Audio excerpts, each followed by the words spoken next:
तो भाइयों, अब मेरा आपसे कहना है कि ये लोकतंत्र की हत्या है, ये धर्म और अधर्म की लड़ाई है। पाप तो धर्म का साथ देना है, ऐसा पाप मत कर देना, ऐसा पाप मत कर देना कि हमें लोग माफ ना करें, हमारी पीढ़ी माफ ना करे। आज हेलो, विश्वास है कि हमारी जनता समझ चुकी है कि ये हमसे पूछ के नहीं लिखे। मुझे विश्वास है 3 तारीख को आप वोट किसे देंगे? कांग्रेस को। किसे देंगे वोट? किसे देंगे? पारुल साहब को। एक बात और बता दें, क्योंकि यहाँ पर अभी किसान साथी अधिकांश बैठे हुए हैं और मैं भी किसान हूँ। इस समय किसानों के दिल पे क्या बीत रही है, जहाँ 50 किलो और 1 क्विंटल प्रति एकड़ सोयाबीन निकल रहा है, उड़दा तो निकलो ही नहीं है। जब कमलनाथ जी मुख्यमंत्री थे, देखो दिल पे हाथ रख के कहना, अगर झूठ बोल रहे हैं तो रोक देना।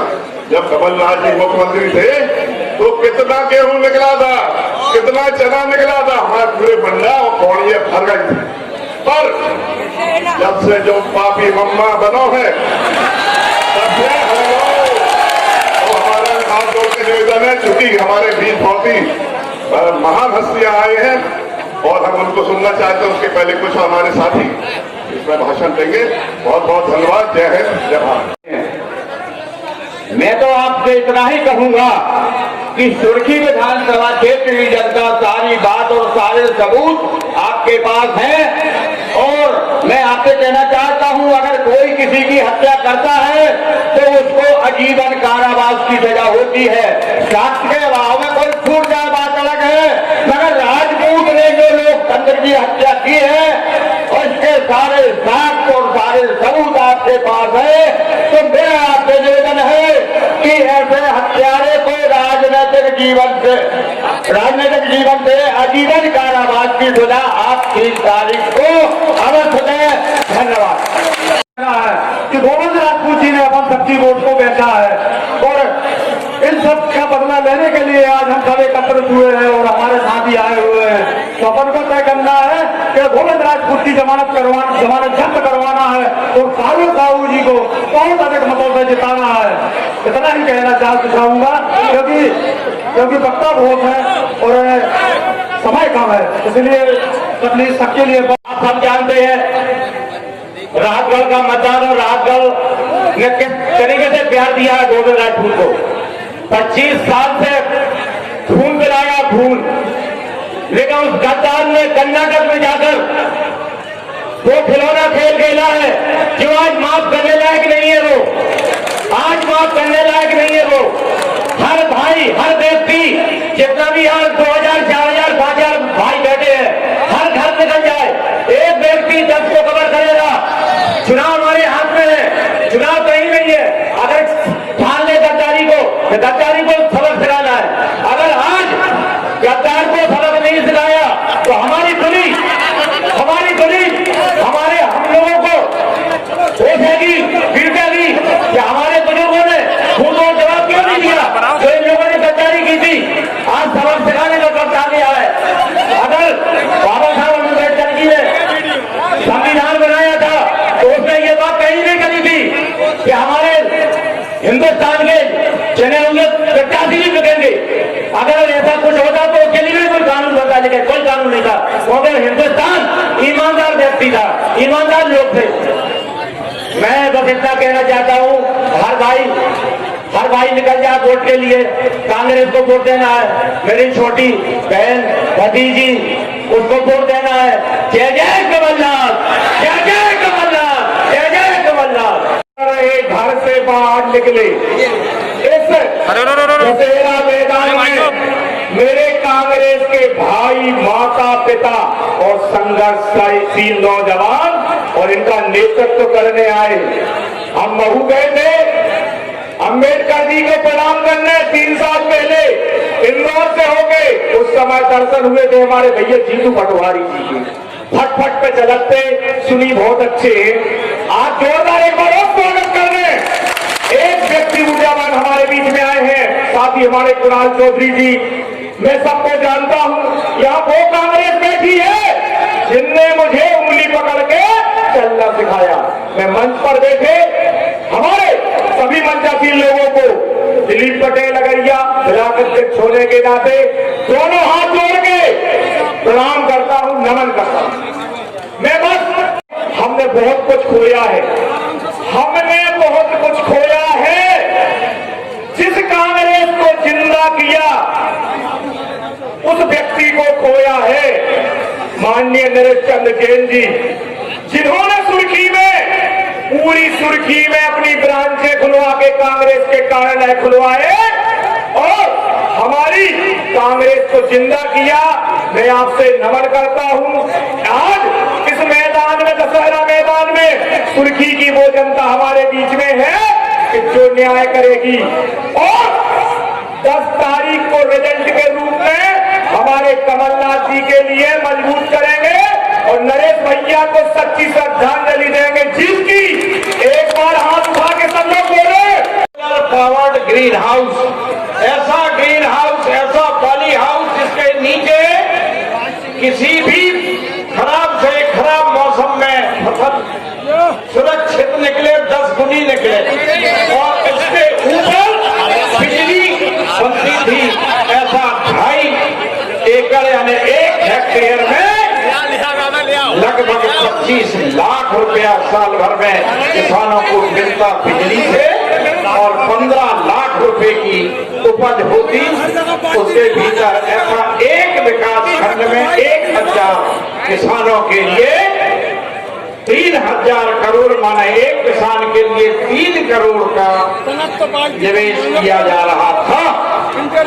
और ये प्रदेश, ये बुंदेलखंड विकसित राज्य होता, मध्य प्रदेश में एक उदाहरण होता, लेकिन यह विकास तब रुक गया जब गोविंद सिंह राजपूत ने अपने मुख्य सरगना ज्योतिरादित्य सिंधिया के साथ मिलकर के और चुनी हुई तुम्हारा उज्जवल भविष्य करने वाली कमलनाथ जी की सरकार गिरा दी।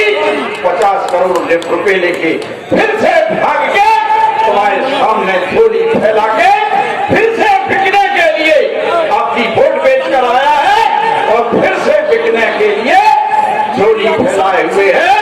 मैं अनुरोध करता हूं कि तुम्हारे भविष्य उज्जवल हो और उसको ऐसी धुतकार मारना कि हर एक गांव में उसकी जमानत जब्त हो, राहतगंज नगर में जमानत जब्त हो। उसको वोट 1000 तो ठीक है, मतलब 3 अंकों तक ही रहे, चौथे में ना जाए, ऐसा आप सबसे अनुरोध करता हूं।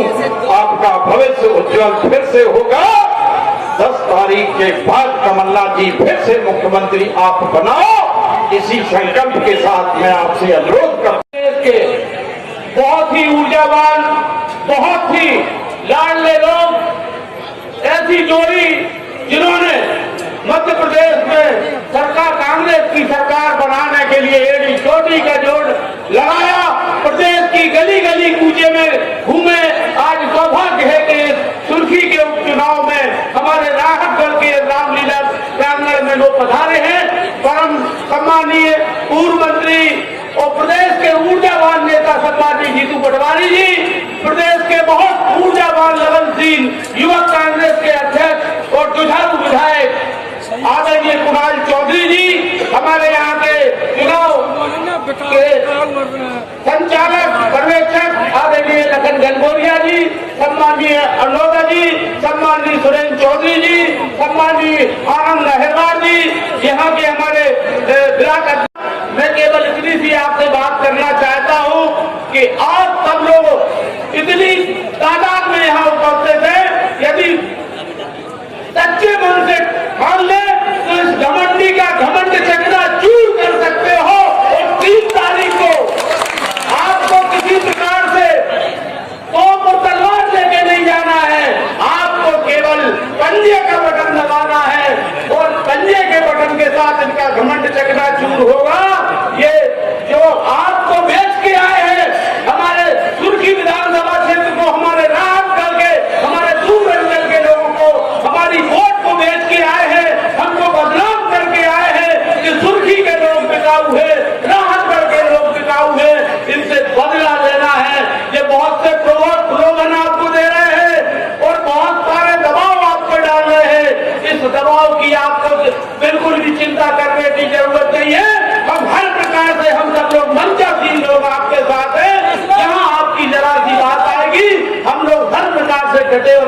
देंगे।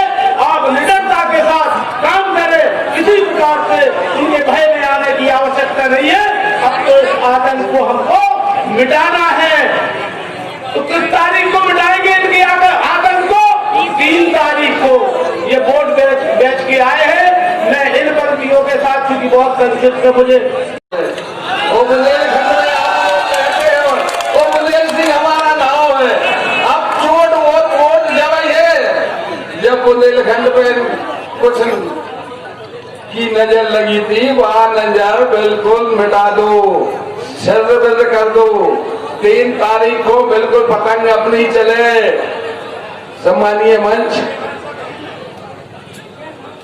आज राहतगढ़ में पधारे जीतू पटवारी जी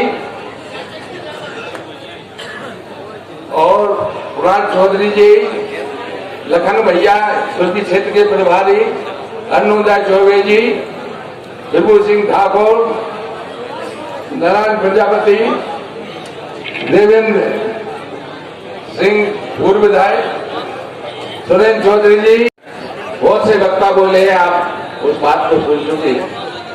मैं आप लोगों से एक निवेदन कर रहा हूं, आज यहाँ जितने भी जन समूह में पधारे हमारे राहतगढ़ क्षेत्र के लोग, ये एक बात हम कह रहे हैं, किसी से नहीं कहना, ख्याल से सुनना, किसी से नहीं कहना,